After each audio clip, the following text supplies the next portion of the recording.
दोस्तों AIIMS BSc nursing या paramedical course के लिए पेमेंट करने का जो लास्ट डेट है 24 अप्रैल है। आज जब मैं वीडियो शूट कर रहा हूँ आज से 3 दिन बचा हुआ है। अगर अभी तक आपने अपना पेमेंट नहीं किया है तो इस वीडियो को ध्यान से देखिएगा। मैं आपको बताऊंगा कि अगर आपका पेमेंट फेल्ड हो जा रहा है तो कैसे आप लोग अपना पेमेंट सक्सेसफुली कर पाएंगे। और मान लीजिए आप लोगों ने पेमेंट कर दिया है और आप लोगों का पेमेंट पेंडिंग में चला गया है तो कैसे आप लोगों का पेमेंट सक्सेसफुल होगा, इसके बारे में बताऊंगा। तो वीडियो बहुत ज्यादा इंपॉर्टेंट है। और यहाँ पर मैं आप लोगों की जानकारी के लिए एक बात बता देना चाहता हूँ, अगर आप लोग मुझसे पेमेंट करवाना चाहते हैं तो मैं भी आपका पेमेंट कर दूंगा। मैंने यहाँ पर बहुत सारे लोगों का पेमेंट किया हुआ है, देख सकते हैं मेरे मेल पर ये जितने भी मेल लिख रहे हैं सभी का पेमेंट मैंने किया है और इसका मेल मुझे रिसीव हुआ है। और मैं इसको ओपन करके आप लोगों को दिखा देता हूँ। जो मेल आया है देख सकते हैं मैंने पेमेंट किया है 2000 यहाँ पर एम्स अदर कार्ड में, मतलब एम्स में मैंने पेमेंट किया था तो उसी की तरफ से मेल आया है। मेरे जो एटीएम कार्ड है वहां से मुझे मेल रिसीव हुआ है बैंक द्वारा। तो अगर आप लोग चाहते हैं कि आपका पेमेंट मैं करूं तो आप लोग मुझसे कांटेक्ट कर सकते हैं, लेकिन पेमेंट करने का एक छोटा सा चार्ज लगता है। वो चार्ज अगर आप देना चाहते हैं तो आप लोग मुझसे कांटेक्ट करिएगा। अगर आप लोग खुद से पेमेंट करना चाहते हैं तो आगे मैं प्रोसेस बता रहा हूँ कैसे आप लोग पेमेंट कर सकते हैं। आप लोगों का पेमेंट अगर खुद से नहीं हो रहा है तब आप लोग मुझसे कांटेक्ट करिएगा। बाकी मैं आपको पूरा प्रोसेस आज की इस वीडियो में लाइव करके दिखाऊंगा अपने मोबाइल फोन से पेमेंट कैसे करना है। और उसके बाद बताता हूँ अगर आप लोगों का पेमेंट हो गया है और पेंडिंग दिखा रहा है तो आपको क्या करना है। पेमेंट करने के लिए सबसे पहले आपको अपने फोन में अपना प्रोफाइल लॉगिन कर लेना है। अपना अकाउंट आप लोग एम्स के ऑफिशियल वेबसाइट पर आकर के लॉगिन करेंगे तो आपके सामने इस तरीके का इंटरफेस आएगा। आपको नीचे यहाँ पर एडिट एप्लीकेशन का ऑप्शन दिखेगा, आपको इसके ऊपर क्लिक करना है। अब जैसे ही आप लोग एडिट एप्लीकेशन के ऊपर क्लिक करेंगे तो आपको यहाँ पर ऑनलाइन पेमेंट एसबीआई का एक ऑप्शन दिखेगा, आपको इसके ऊपर क्लिक करना है। ये ऑप्शन आपको ब्लिंक करता हुआ दिखेगा। आप लोग जैसे ही इसके ऊपर क्लिक करेंगे तो आपको यहाँ पर दिख जाएगा कि आपको कितना फी पेमेंट करना है। आप लोग यहाँ कंटिन्यू टू प्रोसीड के ऊपर क्लिक कर दीजिएगा।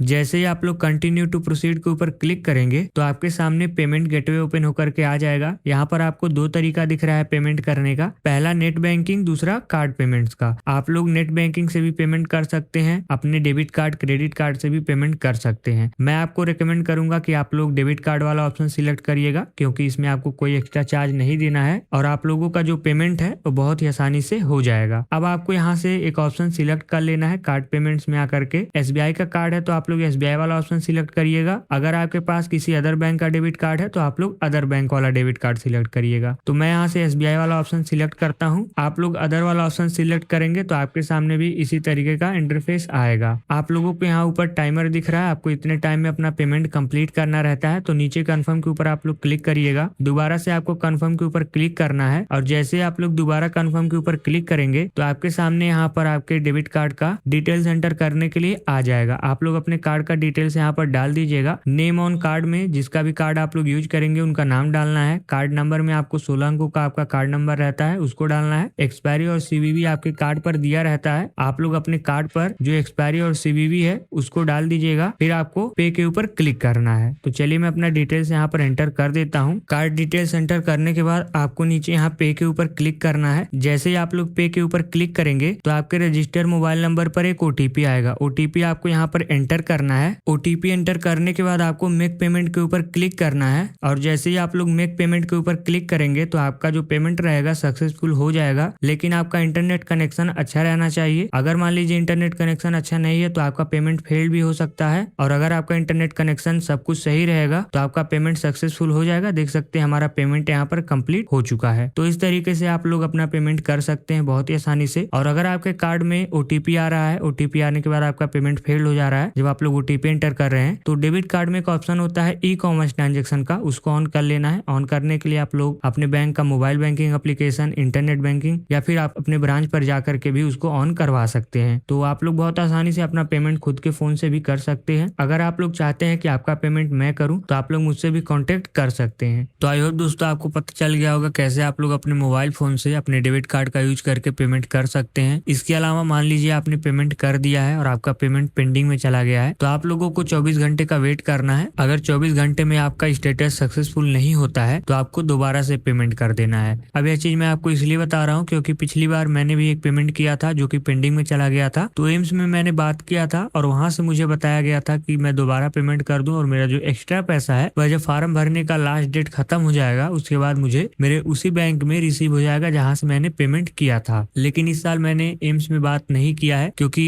जो उनका टोल फ्री नंबर था वह चेंज हो गया है। अगर आप लोगों को कांटेक्ट होता है तो कांटेक्ट करके आप लोग पता कर लीजिएगा। जहां तक मुझे पता है आपका पैसा रिफंड हो जाएगा, लेकिन अगर उन्होंने कोई पॉलिसी वगैरह चेंज किया होगा तो उसके बारे में मुझे जानकारी नहीं है। बट आप लोग अगर फॉर्म भरना चाहते हैं और आपका स्टेटस 24 घंटे में अपडेट नहीं हुआ है तो आपको दोबारा पेमेंट करना ही पड़ेगा। इसके अलावा आपके पास कोई भी ऑप्शन नहीं है। आप चाहे तो पेमेंट नहीं करेंगे तो आपका कोई भी प्रॉब्लम नहीं होगा, लेकिन अगर आपको फॉर्म भरना है, एग्जाम देना है, 24 घंटे तक आपका स्टेटस अपडेट नहीं होता है तो आपको दोबारा से पेमेंट करना ही पड़ेगा। तो अगर आप लोगों ने पेमेंट कर दिया है, स्टेटस अपडेट नहीं हुआ है, तो आप लोग दोबारा से पेमेंट कर दीजिए। अगर एग्जाम देना है आपका पैसा रिफंड हो जाएगा, क्योंकि पिछली बार रिफंड हो जा रहा था तो इस बार भी हो जाएगा। बट आप लोग एक बार कंफर्मेशन के लिए एम्स में कॉल करके पता कर लीजिएगा। और अगर आप लोग इस वीडियो को 24 तारीख को देख रहे हैं तो प्लीज आप लोग अपना दोबारा पेमेंट कर दीजिएगा अगर आपका पेमेंट फेल हो जाता है, क्योंकि आप लोगों के पास 24 घंटा वेट करने का टाइम नहीं है। अगर आपको एग्जाम देना है तो आपको तुरंत ही पेमेंट करना पड़ेगा। और पेमेंट आपका फेल्ड ना हो इसलिए क्या करना है, अगर आप लोग पहली बार पेमेंट कर रहे हैं तो आपको अपना इंटरनेट कनेक्शन स्ट्रांग रखना है, मतलब नेट आपका अच्छे से चल रहा हो, तभी आप लोग पेमेंट करने के लिए ट्राई करिएगा, क्योंकि नेटवर्क की वजह से बहुत बार पेमेंट पेंडिंग में चला जाता है। तो आई होप दोस्तों आपको पता चल गया होगा कि अगर आपका पेमेंट नहीं हो रहा है तो क्या करना है आपको, और अगर आपका पेमेंट पेंडिंग में चला गया है तो क्या करना है। इसके अलावा अगर आप लोग पेमेंट करवाना चाहते हैं मुझसे तो आप लोग मुझसे कांटेक्ट कर सकते हैं। बट जैसा कि मैंने स्टार्टिंग में बताया कि आपको चार्ज देना पड़ेगा, तो चार्ज आपका लगेगा। अगर आप लोगों को भरोसा है तो आप लोग पेमेंट करवाने के लिए मुझसे कांटेक्ट कर सकते हैं।